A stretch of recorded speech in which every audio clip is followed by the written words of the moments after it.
Buongiorno a tutti e benvenuti a una nuova puntata di Pillole di Napoletano. Oggi parleremo di un termine molto utilizzato nel linguaggio napoletano e assolutamente sempre in negativo. Il termine in questione è chiacchiello. Con il termine chiacchiello si indica principalmente la persona assolutamente inaffidabile e brava solo a parole.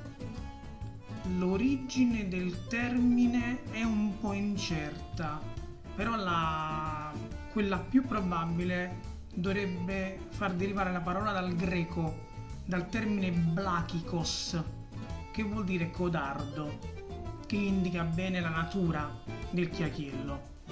Alcuni vogliono far derivare dallo spagnolo cualquier, che vuol dire qualsiasi, nel senso di persona qualsiasi, e altri invece la fanno derivare dall'onomatopeica chia chia, che è un suono riconducibile a una bocca che parla a sproposito.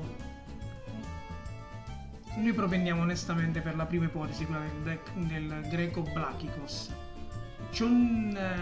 Per rafforzare il concetto in napoletano, quando si indica una persona particolarmente stupida, le si dà l'accezione chiachielle fierra.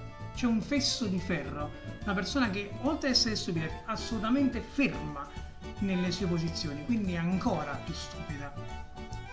Detto questo, io vi saluto, vi ringrazio per l'attenzione, vi rimando a una prossima puntata di Pillole di Napoletano e, come si dice sempre a Napoli, ciao Brim!